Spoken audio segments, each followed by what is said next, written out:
ओम श्री परमात्मने नमः। ओम श्री गुरुवे नमः। अथ त्रयोदशोऽध्यायः। श्लोक नंबर 8।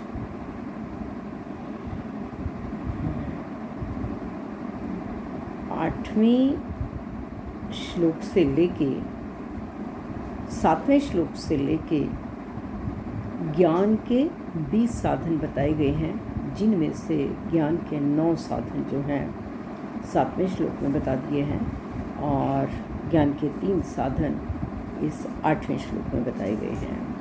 श्लोक है इंद्रियार्थेषु वैराग्य मनहंकार एव च। इंद्रियार्थेषु वैराग्य मनहंकार एव च।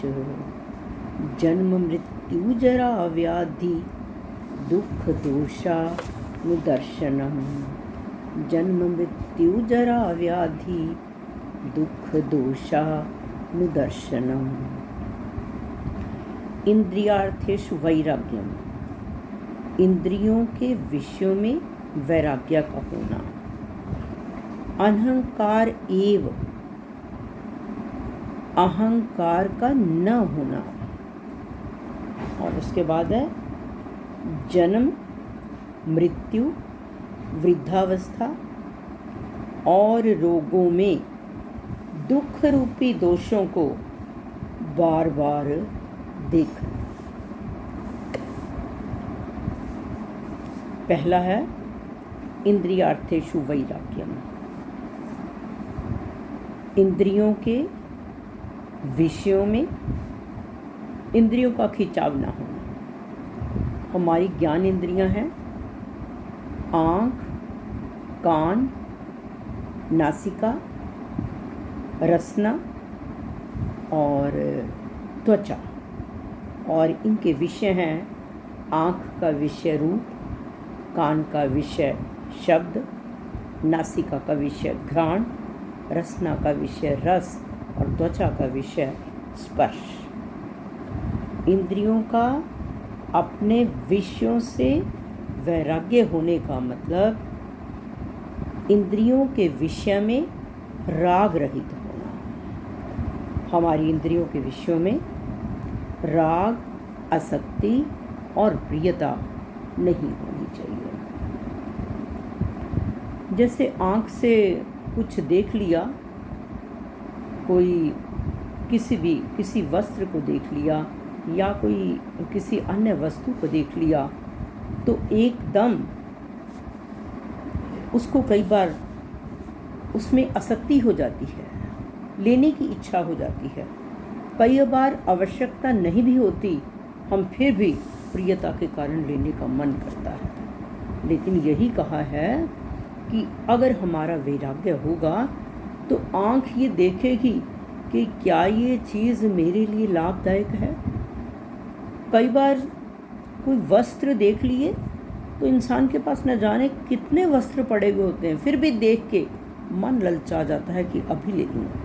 पर अगर वैराग्य है तब आँख ये सोचेगी कि मुझे इसको लेना है या नहीं लेना। तो ये ज्ञान का साधन है कि इंद्रियों का उसके विषयों में वैराग्य होना। इसी प्रकार से खाने की वस्तु में ले सकते हैं हम। जैसे रसगुल्ला है या चाट है, उसे देखकर एकदम हमारे अंदर एक लार टपकने लगती है। इंसान सोचता है अभी ले आऊँ, और हमारे लिए वो फ़ायदेमंद भी नहीं है, हमारे शरीर के लिए वो उपयोगी भी नहीं है, लेकिन फिर भी इंसान चाहता है। इसका मतलब इंद्रियां वश में नहीं। अगर हमारी रसना हमारी जीव वश में होगी तो हम वह नहीं लेंगे। ये है इंद्रियों का विषयों में वैराग्य होना। और बड़े बड़े जो शूरवीर राजा हैं, उन्होंने बहुत से भोग भोगे और भोगने में लगे हुए हैं। और उसके अतिरिक्त जो संत महापुरुष हैं, जिन्होंने विषय भोगों को नहीं भोगा, केवल अपने शरीर निर्वाह के लिए, प्राण पोषण के लिए जितना चाहिए उतना प्रयोग करते हैं, तो जिन्होंने विषय भोग भोगे वो चिंता में डूबे हुए हैं। उनका ध्यान विषय भोगों में ही है। और जो संसार से विरक्त हैं वो अत्यधिक प्रसन्न हैं, उनका ध्यान संसार की तरफ ना होकर परमात्मा की तरफ है। और आगे है अहंकार का ना होना।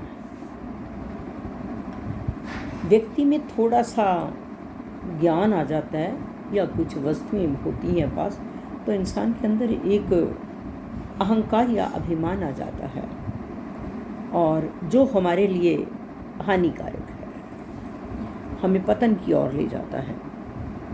और ये जो अहंकार है, अहंता को लेकर हमारे अंदर मतलब कि अपने में एक श्रेष्ठता की भावना से अभिमान पैदा होता है। और अभिमान तभी होता है जब दूसरों को देखकर इंसान ये सोचता है कि ये सब मेरे से नीचे हैं, मैं ऊपर हूँ। अगर कोई लखपति है तो दूसरों के पास इतना नहीं है, तो वो उसके अंदर एक अभिमान होता है। लेकिन अगर उसके सामने करोड़पति आ जाए तो फिर उसको ऐसा नहीं लगता। थोड़ा सा अपने पास होने से इंसान सोचता है न जाने क्या कुछ मेरे पास है। और फिर कहा है जैसे मनुष्य बैंक में रखे हुए बहुत से रुपयों में से केवल अपने द्वारा जमा किए हुए रुपयों में ही ममता करके उनके साथ अपना संबंध मानकर उनको अपना मानकर अपने आप को धनी मान लेता है, ऐसे ही इस शरीर में मैं शरीर हूँ, ये मेरा शरीर है, ऐसा करके वो अपना संबंध मान लेता है। और बुद्धि से ये समझता मैं समझदार हूँ, और ऐसा सोचकर वो अहंकार भी कर लेता है। इस प्रकार अगर वो संबंध विच्छेद करता है, शरीर से काम तो सारा लें, जो ड्यूटियां हैं सब कुछ करें, ये शरीर रूपी मशीन है, लेकिन ये मेरी है, ये मेरा है, बस ये संबंध ना बनाएं। जैसे हम एक पेन से काम करते हैं तो उठाने के बाद उसको साइड पे रख देते हैं। इसी प्रकार से हम इस शरीर से काम तो लें, लेकिन बाद में ये मैं मेरापन का जो संबंध है उसको खत्म कर दें। जब इंसान संबंध विच्छेद कर लेता है तो फिर इंसान सत्य चित्त आनंद स्वरूप ही हो जाता है। और उसके बाद है जन्म मृत्यु जरा व्याधि दुख दोषानुदर्शनम। पहले कहा है जन्म का दुख, जैसे कुम्हार के आवे में एक मटका पकता है, ऐसे ही जन्म से पहले माता के उदर में बच्चा जठर अग्नि में पकता रहता है। माता के खाए हुए नमकीन, तीखे, ये मिर्च इत्यादि जो हैं पदार्थों से बच्चे के शरीर में जलन होती है, और यूट्रस में रहने वाले सूक्ष्म जंतु भी बच्चे को काटते रहते हैं।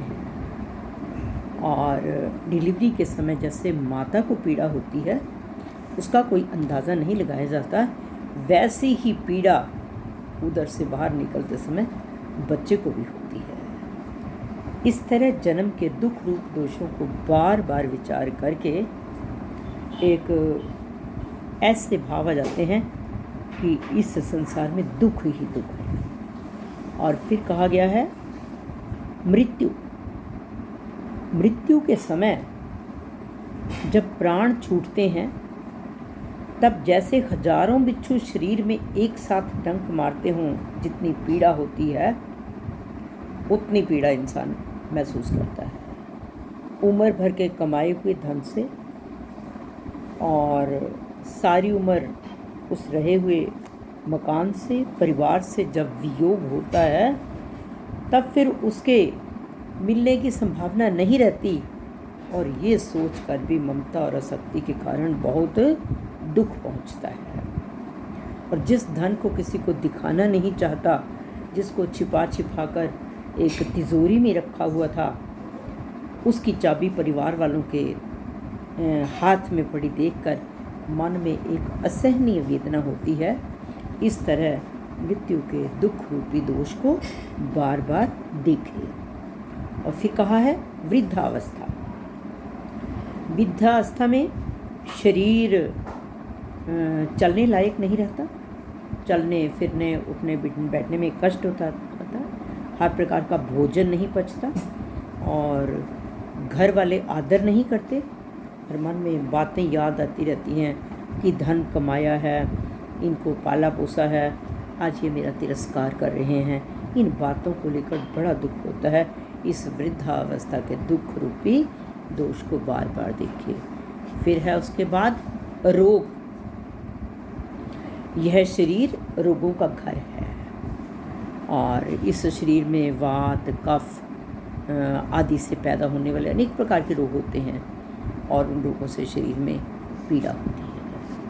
और इस तरह रोगों के दुख रूप दोषों को बार बार देखें।